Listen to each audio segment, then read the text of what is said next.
Monsieur Li Yang, directeur général de l'UNIDI, Organisation des Nations Unies pour le développement industriel, a visité la SOGAS, Société des abattoirs du Sénégal, en compagnie du directeur du Bureau de mise à niveau des entreprises BMN.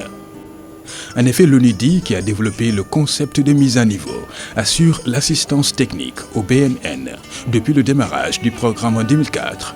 Le fonds de mise à niveau, qui est l'instrument financier du programme, est abondé par les partenaires au développement, que sont l'AFD, l'Union européenne, mais reçoit également une contribution de l'État du Sénégal.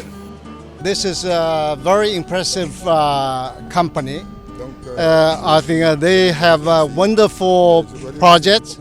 C'est une entreprise très impressionnante, avec un projet très intéressant d'efficacité énergétique. C'est une entreprise du futur. L'ONUDI est heureux de travailler avec ses partenaires, de travailler avec le secteur privé pour le développement de ce type de projet. L'ONUDI va continuer d'appuyer ce genre de projet dans le pays, dans la région et dans le monde. To have this kind of project in the country, in the region, in the world.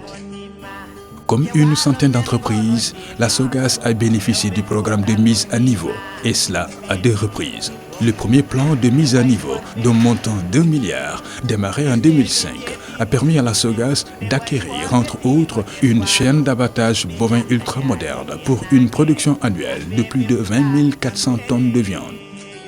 Nous sommes en train de passer de sociétés polluantes, de sociétés appartenant au top 5 des pollueurs, donc mal vues et par le ministère de l'Environnement et par les populations riveraines.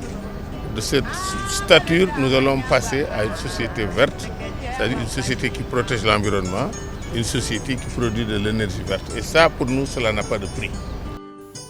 Le deuxième plan de mise à niveau est axé essentiellement sur la dépollution et la maîtrise de l'énergie.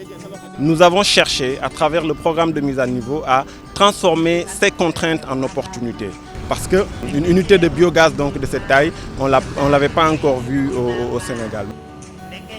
D'ores et déjà, la SOGAS a mis en œuvre, dans le cadre de ce deuxième programme, une centrale électrique de 100 MW avec du biogaz issu des déchets d'abattage, lui permettant ainsi de réduire ses rejets de polluants, de couvrir 65% de ses besoins énergétiques et de créer de nouvelles sources de revenus, à savoir la production de biofertilisants.